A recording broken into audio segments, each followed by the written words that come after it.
Bueno, muy buenas tardes para todos. El tema a tratar el día de hoy es China a partir de Deng Xiaoping. A continuación les enseño la tabla de contenidos y el hilo conductor de esta exposición. En primer lugar tenemos los antecedentes que corresponden a la revolución comunista en China. En segundo lugar tenemos la vida de Deng Xiaoping, en donde tocaremos los aspectos más importantes que lo influenciaron a desarrollar este sistema económico y ser considerado uno de los líderes supremos de esta nación. En tercer lugar, tenemos ya lo que es la reforma económica en China. En cuarto lugar, tenemos el replanteamiento del modelo comunista en China. En quinto lugar, tenemos la apertura a una economía liberal.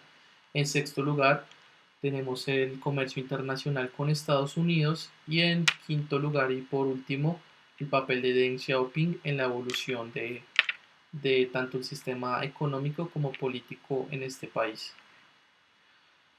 Bueno, para remontarnos a los antecedentes de la revolución comunista en China, tenemos que recordar la exposición de nuestro compañero Nicolás Forero, en la cual pues él comentaba todo lo que aconteció en el gobierno de Mao Zedong con la revolución cultural y todo lo que fue la imposición del modelo comunista en China. Aspectos importantes y temas importantes como la reforma agraria que se basó en la expropiación de tierras a los principales terratenientes, la hostigación a quienes criticaban el gobierno comunista, que en estos casos personas eran llevadas a pasarla pues prácticamente trabajos forzosos y humillaciones, eran llevadas a trabajar en fábricas pues eran explotados y no se les respetaban sus derechos en ningún momento. El gran paso adelante que consistía en urbanizar e industrializar China, impulsando así los sectores de comercio de, de metalurgia y comercio en cuanto a cultura agraria. La revolución cultural también fue un aspecto importante que se basó en el libro rojo de Mao y consistía en los principales ideales comunistas que quienes no creían en el comunismo se llevaron a zonas rurales, como lo comentaba en la parte de la hostigación de las personas que criticaban. Entonces en estas zonas rurales los esclavizaban y los humillaban, diciendo que así iban a ser educados y respetarían y pues estarían a favor de todo el modelo de Mao y toda la ideología. Bueno, en cuanto a la vida de Deng Xiaoping, él nace el 22 de agosto de 1904 en Guan'an y a lo largo de su vida él tuvo la oportunidad de estudiar en Europa. Él se traslada a Europa para realizar estudios en diferentes centros educativos y universitarios en Francia y Rusia, y en estos países él comienza a entender y a conocer todo lo relacionado con los fundamentos del marxismo y logra empaparse de toda esta revolución socialista soviética que era inspirada en ese momento por Lenin. Entonces él en ese momento adquiere todos esos conocimientos en los cuales pues él observaba que el Estado tenía un control sobre los medios de producción y las grandes empresas, y que todos estos mecanismos fueron introducidos al mercado, es decir, iban de la mano con el desarrollo de la economía a partir de influencias y de la estimulación de inversión extranjera directa, presencia de científicos, técnicos, ingenieros y especialistas de varios países del mundo en el afán pues de impulsar la fuerza productiva de la República Soviética. Esto es un momento pues bastante importante en su vida, en donde él forma como tal su carácter y sus ideologías, tanto políticas como de desarrollo económico. Entonces después él regresa a China en el año 1926. Él tiene un papel importante en la lucha contra contra los nacionalistas de Kuomintang. Él apoya a Mao y se incorpora a, a la República Soviética de China en ese momento. Deng Xiaoping es uno de los participantes también de la Gran Marcha. Está presente, eso fue en el año 1949, cuando se proclama la República Popular de China. A él en este momento se le da la tarea de dirigir el Partido del Suroeste y acabar con las últimas tropas del Kuomintang. En la economía y las finanzas fueron un tema siempre muy importante para él y era un tema que siempre le llamaba la atención. Entonces él luego es llamado a Pekín, donde se hace vicepresidente del gobierno de la Comisión de Economía y Finanzas y miembro del Comité Central. Y después de esto es designado secretario general del Partido Comunista. Él toma un papel bastante importante en lo que se denominó el famoso salto o paso adelante, pero él toma una postura más crítica y él analiza todo lo que ocurrió y por qué esto fue un fracaso. Entonces, a partir de 1962, él implementa unas políticas de mejoramiento para revertir esta crisis que dejó el salto o el gran paso adelante. Ya en 1966, Deng Xiaoping es purgado y a él se le echa de todos sus cargos pues que tenía en ese momento en el gobierno. Es enviado al suroeste de China a trabajar en una fábrica de tractores. Él recibe pues bastante violencia sobre él y sobre su familia. Incluso hay historias que cuentan que golpeaban pues prácticamente masacraban a su hijo que era parapléjico, esto porque lo tildaban de ser capitalista. Entonces todo esto se debió a una fama que desarrolló Deng Xiaoping, pues que se creó como entre las malas lenguas del gobierno y se le consideraba derechista y capitalista. Pues como consecuencia se le mandó a estas labores en esa fábrica y a ser maltratado y pues ultrajado. Ya en 1976 lo vuelven a llamar y se le reponen sus cargos. Entonces después de esto él envía una carta a Mao pidiéndole disculpas por sus actitudes contrarrevolucionarias, es decir, que a él se le consideró que estaba siendo contrarrevolucionario al criticar todo lo que pasó en el gran salto adelante y pues por esto fue que se le envió a ese lugar. Entonces él envía esta carta a Mao pidiéndole disculpas y en 1973 él ya es rehabilitado a todos sus cargos políticos. Todo esto se dio después de la muerte de Lin Bao, sucesor de Mao.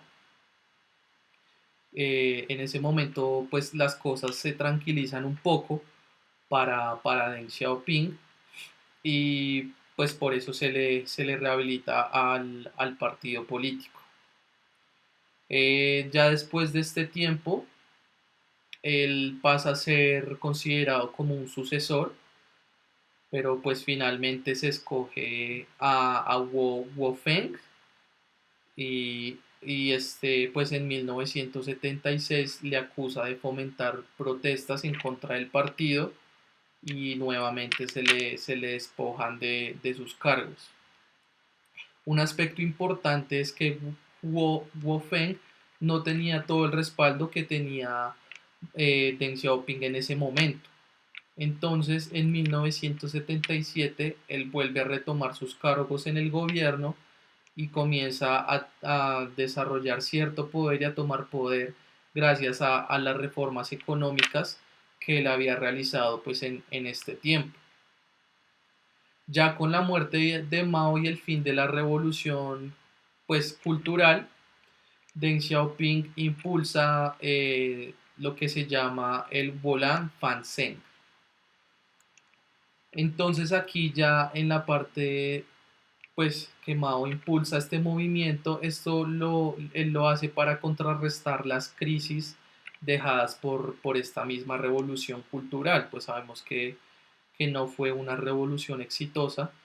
Entonces, él lo que realiza es un programa que consistía en desmantelar gradualmente unas políticas maoístas pues que se habían instaurado ya en el gobierno de Mao.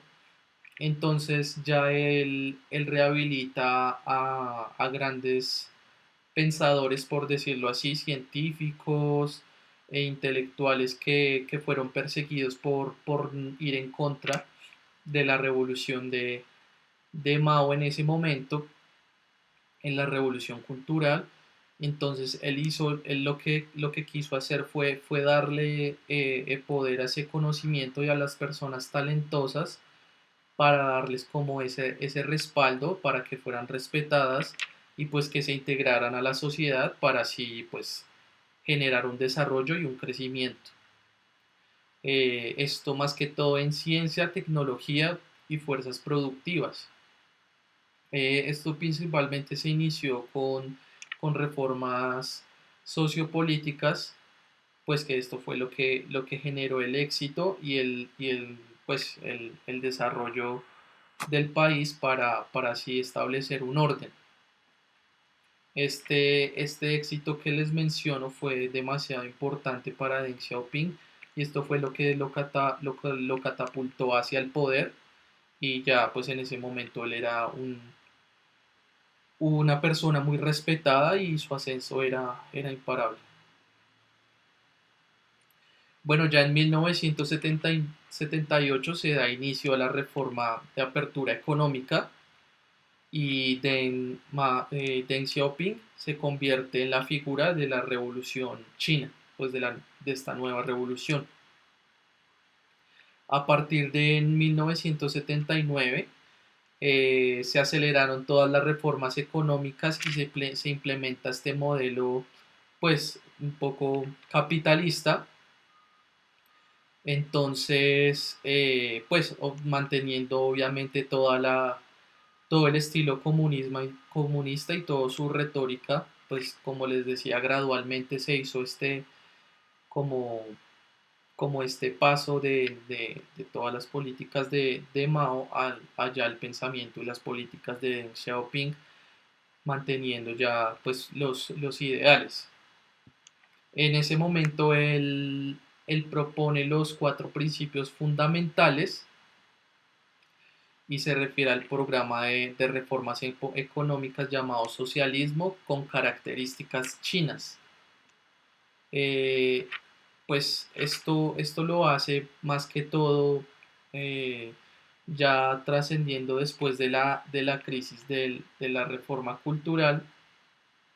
Entonces él inicia el 18 de diciembre de 1978 lo que se denomina una transformación a una economía planificada. Entonces, esta economía planificada lo que buscaba era pues mantener el mercado en un segundo puesto. Entonces, él lo que hace es, es transformar esta economía planificada en una economía socialista de mercado, en donde pone al mercado en primer lugar para así pues desarrollar mucho más la economía del país. Esto pues ya obviamente con base en el socialismo del momento. Ya en 1979, durante la fase inicial de la reforma, eh, él propone, como les decía anteriormente, los principios fundamentales. Entonces los campesinos empezaron a tener más libertad para administrar sus tierras, en las cuales pues cultivaban y vendían todos sus productos.